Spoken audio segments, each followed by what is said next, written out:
10년의 방구석 음악생활. 그동안 이승윤이라는 가수를 알아주던 관객은 단 12명에 음원 수익은 172원이었습니다. 음악생활을 끝내기 전 마지막으로 도전한 프로그램에서 우승하며 세상에 자신의 음악을 알린 가수, 방구석 음악인 이승윤의 이야기를 알아봅시다. 어릴 때부터 소설가, 축구선수같이 꿈이 많았던 이승윤은 가위바위보가 어떻게 세계적으로 유명해졌을까 궁금해 자신만의 유행어 알라리 깡숑을 만들어 반 친구들한테 알리고 다녔을 정도로 호기심도 많은 아이였습니다. 사형제 중 셋째였던 이승윤은 완전 첫째형의 따라쟁이였대요. 초등학교 때 형이 듣던 패닉의 노래를 따라 들었고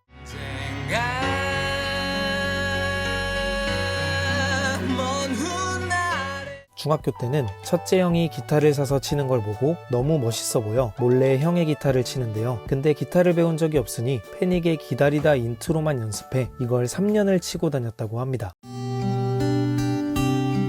그리고 당시 빌보드 차트인 곡들이 모여있던 맥스라는 CD에서 오아시스의 Don't Look Back in Anger를 접하죠.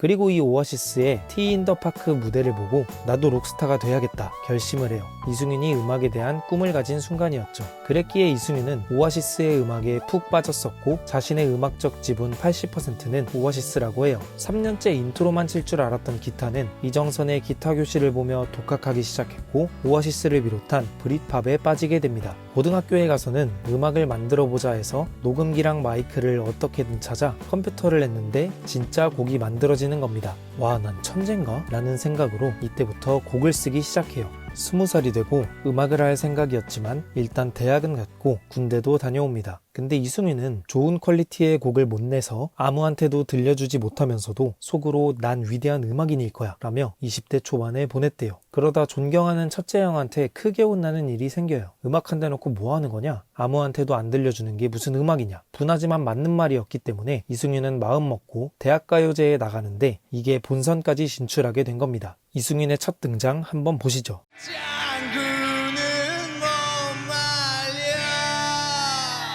아, 이건 장기자랑이고 잘못 들었다. 더 이상 숨어 있지 마. 그리고 너의 삶을 피하지 마. 수상은 못했지만 이때 만난 인연으로 각자 따로 놀다 모인 밴드 따벤을 결성합니다. 그렇게 처음으로 음원도 발표해보지만 따벤은 오래가진 못했어요.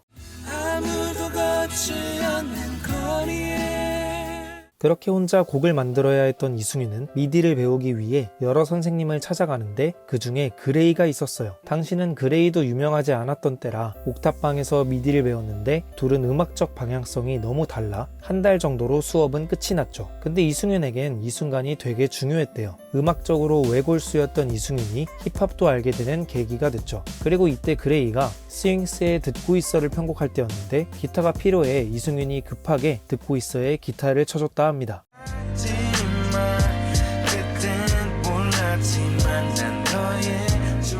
여러 곳을 다니며 미디를 배웠지만 혼자 곡을 내려면 유통사에 데모를 보내고 내부 심사를 통해 통과된 아주 소수만 음원을 발표할 수 있었대요. 그 과정을 뚫고 이승윤은 2개의 싱글을 발표합니다. 쳐야만 끝이 나는 하루일 수도 우린 진실할 수 없는 반역가네.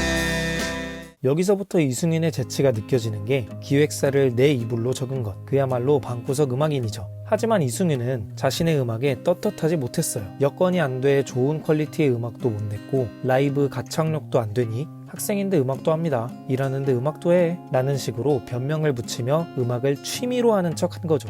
그리고 자신이 쓴 가사가 정말 누군가의 마음을 위로할 수 있을까 하는 공허함이 들기 시작해요. 그렇게 이승윤은 음악을 그만둬야 하나 고민하는데 이때 국가적 사건이 생겼고 충격을 받은 이승윤은 인간에 대한 공부가 필요하다 생각해 심리철학과로 전과해 공부에 몰두합니다. 하지만 이승윤에게는 머릿속에 부유하는 멜로디와 가사, 부르고 싶은 마음이 계속 커져갔고 음악으로 위로받고 있는 자기 자신을 보며 음악이 자신의 인생에 얼마나 중요한지를 점점 깨닫게 되죠. 그렇게 또 2개의 싱글을 발표하고 지금까지 낸 곡들과 신곡을 더해 14곡 분량의 정규 앨범을 발표합니다. 15만원짜리 마이크로 방구석에서 녹음된 정규 앨범 무얼 훔치지. 여러 주변인의 도움을 받아 완성된 앨범인데 이 2개의 싱글과 정규 앨범은 후에 싱어게인 방영 직전에 이승윤이 음원 사이트에서 내려서 지금은 음원으로 들을 수가 없습니다. 이승윤이 너무너무 아끼는 곡들이라 후에 좋은 퀄리티로 다시 낼 거라고 해요. 그렇게 정규 1집이었던 무얼 훔치지는 이승윤 피셜 정규 0집이 됩니다. 혹시 이 앨범이 궁금하신 분들은 이승윤이 그래도 본인 유튜브에는 남겨놓았으니 찾아 들어보시길 바랍니다. 이렇게 음악을 포기 못한 이승윤이었지만 아직도 좋은 퀄리티의 음원을 내지 못해 전처럼 변명을 붙였고 그런 자신이 점점 싫어지고 있었어요. 내가 음악을 취미로 하는 사람인 거면 어떡하지? 하는 걱정도 커져갔죠. 그렇게 음악을 시작하고 6년이 지난 17년 여름, 이승윤은 큰 결심을 합니다. 이제 핑계대지 말고 당당히 음악이 본업인 사람이다 말하고 정말 본격적으로 음악을 해보자. 그렇게 방구석을 나가 공연장을 다니려는데 교통사고가 납니다. 또다시 방구석 신세가 된 이승윤은 실의에 빠진 채 라디오에 사연을 적어 보내는데 당시의 사연 한번 들어볼까요? 이승윤님의 사연인데요. 저는 밖으로 발을 딛고 살아간다는 것을 많이 어려워하는 방구석 음악인입니다. 사람과 사랑, 생각과 가치, 희망, 절망 같은 것 등 정말 나 스스로의 것이 있는가 하는 그야말로 쓰잘데기 없는 고민에 시간 대부분을 쏟아붓곤 하는데요. 앓는 소리로 방구석을 도배하면서 깨작깨작 음원을 내다가요. 올해 밖으로 발을 내디뎌 보려고 했습니다만 예기치 않은 사고로 다시 방구석에 처박히게 되었습니다. 이제 다시 슬슬 움직여 보려고 하는데 기껏 내었던 용기가 다시금 두려움에 집중이 되었는지 꽤 주저하게 되는데요. 그럼에도 힘을 내야겠죠. 부끄럽지만 제 노래 중에서 무얼 훔치지라는 곡을 신청해 봅니다 하셨습니다. 그리고 전에 마음먹은 대로 이승윤은 열심히 음악 활동에 매진하기 시작합니다. 좋은 음원을 만들려면 돈이 필요했고 그래서 이승윤은 제작비를 최저로 잡고 그 최저를 벌기 위해 열심히 뛰어다니죠. 돈이 될 수 있는 행사나 버스킹, 마을회관 공연까지 모조리 지원해 공연을 하고 거마비를 받아 월세 빼고 모으고 모아서 음원을 만든 거예요. 이때 공연을 1년에 200~300번을 했다고 합니다. 그렇게 EP 달이 참 예쁘다고를 발매합니다. 이 EP에 큰 도움을 준 게 대학가요제 때 인연이 생긴 친구 이종환 작곡가 그리고 그를 비롯한 많은 도움으로 만들어진 앨범입니다. 앨범이 말하는 바는 이래요. 우주의 작은 존재임에도 나는 너를 위해 작은 문장을 남길 것이다. 수만 광년이 넘는 세상 속에서 몇 분짜리의 음악으로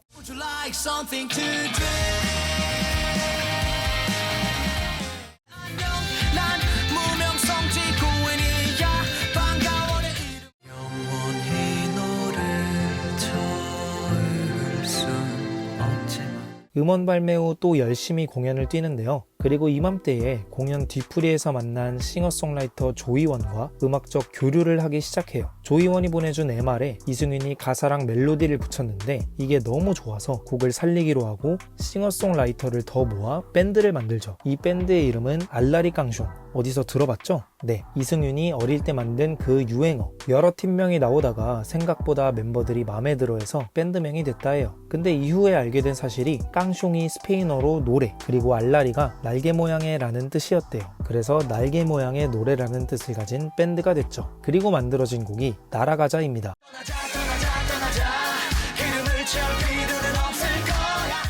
이후 멤버 장현영이 나가 랑세가 베이스를 맡게 되고 싱글 굳이 진부하자면을 발매합니다. 이 곡은 소개를 안 할 수가 없어요. 이 라이너 노트를 보십시오. 여러분도 7명한테 이 노래를 알리셔야 해요.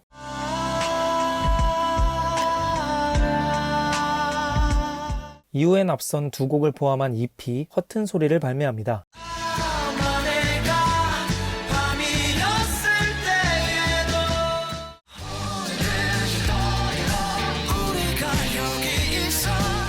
이후 드러머로 지용이가 참여하고요. 이승윤은 솔로로 EP 새벽이 빌려준 마음을 발매해요. 이번에도 주변에 많은 도움이 있었기에 만들 수 있었다고 하는데 예상할 수 없는 멜로디 라인이 매력적인 앨범입니다.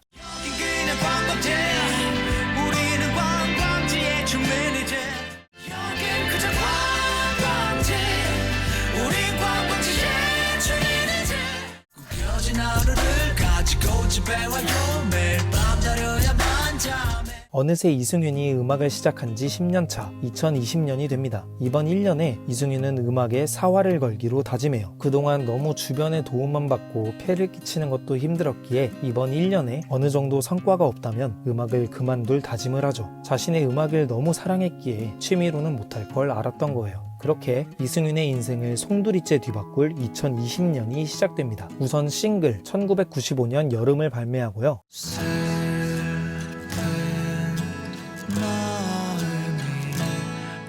그리고 정말 할 수 있는 공연은 최선을 다해 다닙니다. 이때가 코로나로 많은 공연이 취소될 때인데도 공연을 이만큼 다닌 거예요. 그리고 이 7월 25일 공연에서 3명의 관객이 이승윤에게 어떤 봉투를 주는데요. 거기엔 그 3명이 직접 만든 무명성 지구인의 뮤비가 담긴 USB와 함께 작업해보고 싶다는 편지가 있었죠. 이 셋 중 한 명이 18년도에 힘든 시기를 보냈었는데 우연히 이승윤의 공연을 보게 됐고 무얼 훔치지의 가사를 보고 큰 위로를 받았대요. 그렇게 당시에 사진도 찍고 했지만 시간이 지나 이승윤을 잊고 지냈는데 2년이 지난 2020년도 어느 날 차에서 이승윤의 노래가 나오더래요. 그래서 같이 공연을 봤던 친구에게 이분과 작업해보고 싶다 말해 직접 만든 무명성 지구인 뮤비를 USB에 담아 이승윤에게 전하게 된 거죠. 이승윤은 그 뮤비를 보고 너무 감동받아 같이 작업할 수 있는 걸 영광으로 여겼고 이들의 작업은 사이즈가 점점 커지더니 이승윤의 신곡 영웅 수집가의 뮤직비디오가 되었죠.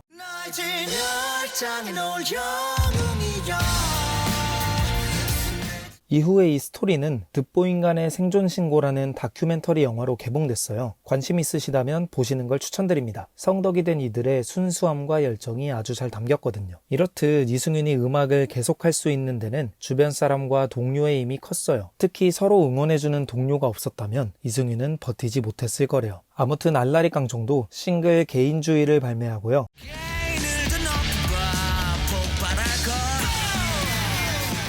그리고 음악을 알아주는 사람이 생기길 바랬던 이승윤은 음악을 놓기 전 마지막 도전으로 싱어게인 무명가수전에 참여합니다. 그리고 우리 앞에 30호 가수로 등장하게 되죠. 무명가수전이라는 방송의 취지에 정말 딱 맞는 참가자였던 그는 첫 무대부터 심사위원과 대중들의 마음을 확 사로잡더니 이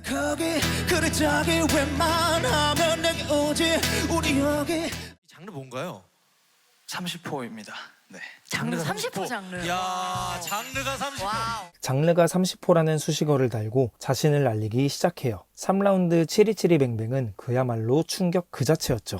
누구보다 나를 더 믿는 거 모니게는 저 나를 따라와 Gonna be the one. 사실 이승윤을 처음 본 사람들한텐 충격적이었지만 그의 음악을 알던 사람들한텐 아니었을 거예요. 이승윤은 그저 자신이 해오던 음악을 방송에서도 한 거니까요. 아무튼 무대를 본 유희열의 표현을 보면 그 당시의 충격이 얼마나 컸는지 보이죠. 이후엔 자신과 같은 어느 방구석의 음악인들에게 바치는 내 마음의 주단을 깔고 그대를 아는가 이 마음.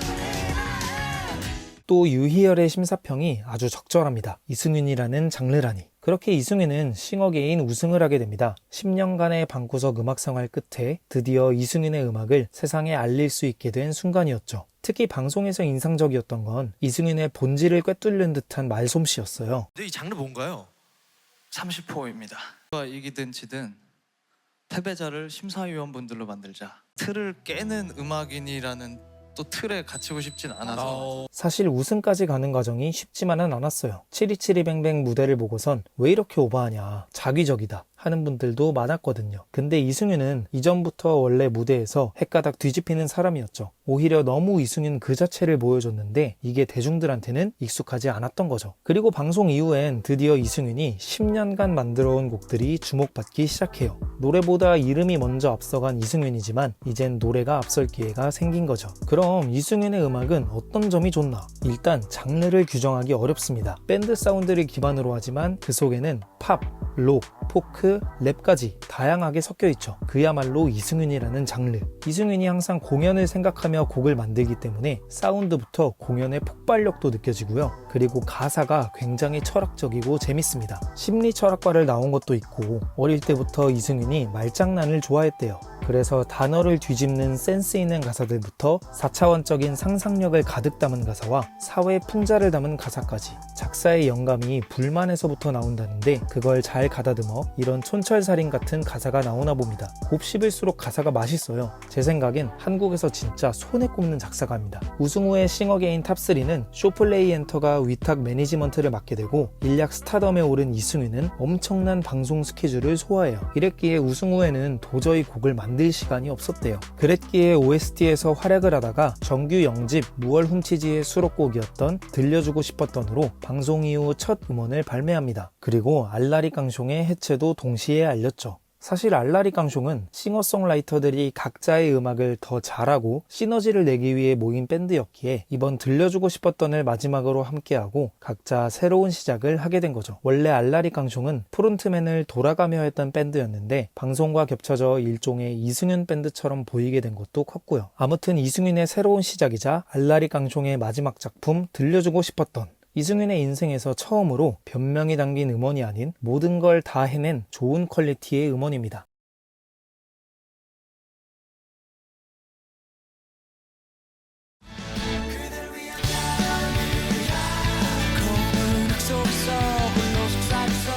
이전엔 멀리서만 보던 무대들에 서기도 하고 처음으로 수상도 받아보고, 그리고 2021년 11월 24일 정규 1집 페어가 된다에도를 발매합니다. 이날이 이승윤이 처음 음악을 선보였던 대학가요제 무대에 선 지 정확히 10년이 되는 날이에요. 그래서 더 의미가 깊죠. 사실 이 앨범이 이승윤이 음악을 그만두기 전에 마지막으로 내려던 앨범이었는데, 그래서 3, 4년 동안 이승윤이 공연장에서 부른 곡들로 구성되어 있습니다. 그리고 이 앨범이 시장에 편입되어 바코드가 달린 이승윤의 첫 앨범이라 합니다. 8월 말부터 전력을 다해 3개월 만에 만든 앨범으로 제주도의 스튜디오에서 20일간 녹음을 했다 해요. 알라리 깡숑 멤버들과 이승윤의 동료 뮤지션 이정원, 복다진이 세션으로 참여했습니다. 앨범을 관통하는 맥락은 빈정거리는 희망. 어느 날 친구가 이승윤에게 너의 음악은 빈정거리는 희망 같아 라고 했던 말이 참 좋았고, 누구나 빈정거림과 희망의 공존이 필요하다 생각했기에 페어가 된다 해도 끊임없이 꿈꾸고 빈정거리는 순간에 소중함을 담았다 하죠. 빈정거림에서 그럼에도 불구하고 희망으로 이어지는 맥락의 앨범인데, 앨범을 역순으로 들어도 말이 되는 앨범이라 합니다. 노래 안에서만 날까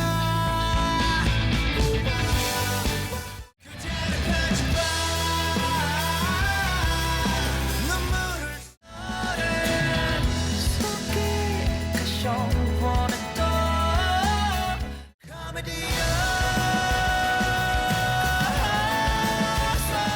이후엔 OST 언덕나무를 발매하는데 이게 큰 사랑을 받죠. 어느 언덕 나무처럼.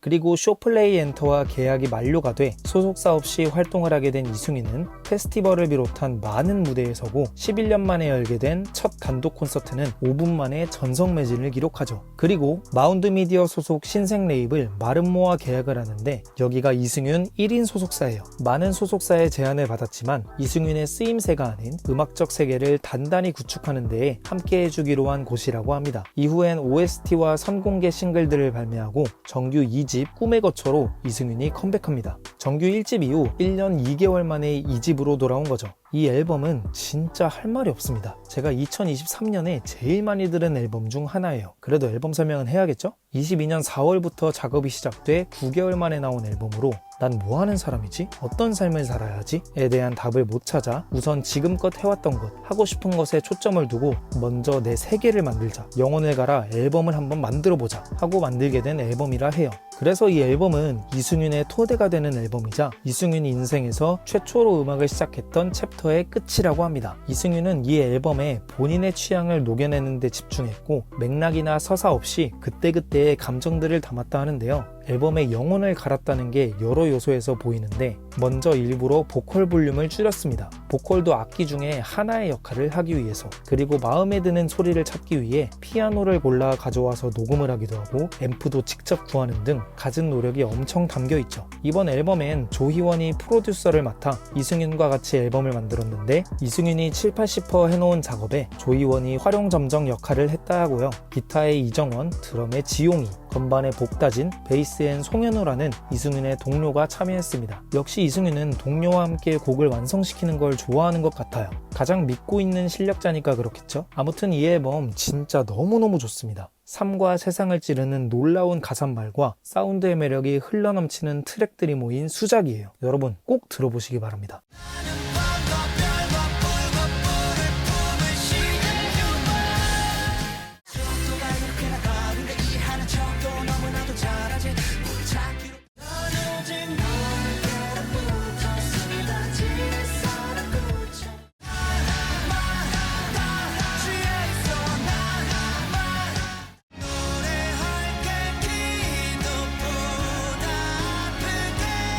이승윤은 이 앨범이 자신의 취향을 듬뿍 담았다 했지만 앨범 판매량도 최대치를 기록하고 평론가들도 극찬을 보냈죠. 이후엔 국내 페스티벌을 휩쓸고 처음으로 전국 투어에 대만, 일본 공연까지 하는데 이승윤 콘서트가 그렇게 재밌대요. 저도 기회가 되면 꼭 가볼 예정입니다. 24년 초에는 앨범 작업으로 보이질 않다가 최근 들어서야 페스티벌과 대학 축제에서 모습을 비췄는데요. 그리고 이번 7월 3일 이승윤이 정규 3집의 선발매 앨범 역성으로 돌아왔습니다. 정규 3집과 동명의 선발매 앨범인데 아니 수록곡이 8곡이에요. 그럼 정규 3집은 대체 몇 곡인 거야? 와, 나 너무 행복해. 정규는 하반기 발매를 목표로 하고 있다는데 거의 1년에 하나씩 정규를 내는 엄청난 작업량을 보여주고 있는 이승윤입니다. 저희 중에 그 누구보다도 제일 곡을 많이 쓰는 사람.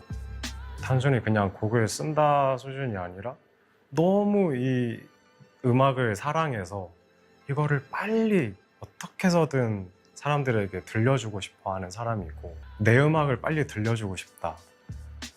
진짜 그게 다인 사람인 것 같아요. 앨범 얘기를 해보자면 이번엔 본격적으로 앨범을 낼 생각으로 쓴 곡들이라고 합니다. 그리고 이전에는 잘해야지라는 생각으로 작업했는데 이번엔 그 모든 걸 깨버리는 승부수를 담았대요. 그도 그런 것이 지금의 이승윤은 어느 때보다 자신감으로 가득 차 있어요. 그리고 이번 앨범은 이승윤의 데모 작업 이후 도움을 받아온 기존의 방식이 아닌 처음부터 이승윤, 조희원, 이정원, 지용이 이 넷이서 작정하고 만든 앨범입니다. 작년 대만 공연 이후 이런저런 삶에 대한 얘기를 하다 우리 매주 수요일에 노래를 한번 만들어보자 해서 4월부터 연말까지 매주 수요일에 만나 죽이 되든 밥이 되든 음악을 만들었대요. 앨범명 역성의 한자를 보면 나라의 왕조가 바뀐다는 뜻인데요. 즉 기존의 것에 거스른다는 의미를 담고 있죠. 그래서 수록곡들은 일맥상통하게 무언가를 거스르는 이야기예요. 그렇기에 반항을 상징하는 록 스피릿을 디폴트로 가정합니다. 들어보시면 와 진짜 록의 색채가 아주 진합니다. 굉장히 강렬해요. 이승윤의 보컬은 이전보다 비성을 더 섞어 보컬로서가 아닌 하나의 일렉 기타가 된 것처럼 밴드와 어우러지고 밴드 사운드의 앰비언스가 굉장히 웅장합니다.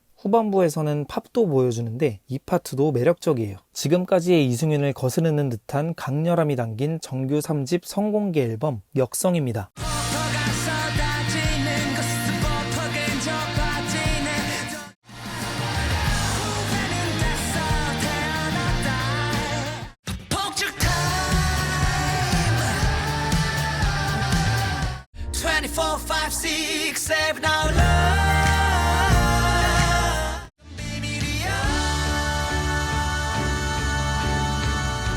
아직 정규 3집 역성의 발매 날짜는 공개되지 않았는데 벌써 너무너무 기대됩니다. 과연 이승윤이 세상의 편견, 선입견을 거스를 수 있을지, 이승윤이 앞으로 들려줄 이야기는 어떤 이야기일지, 자신을 보여주기 위해 세상에 나온 2011년 대학가요제에서 부른 음악은 10년이 지난 후 자신의 이야기가 되었고 10여 년 동안 좋은 퀄리티의 음원을 내고 싶어도 여건이 되지 못해 변명만 가득한 음악을 내며 자신을 갉아먹던 시절부터 세상에 자신이 하고 싶었던 음악을 선보이는 지금까지 그의 인생은 지금도 어느 방구석에서 홀로 음악을 하며 꿈꾸는 뮤지션들의 주단이 되어주고 있습니다.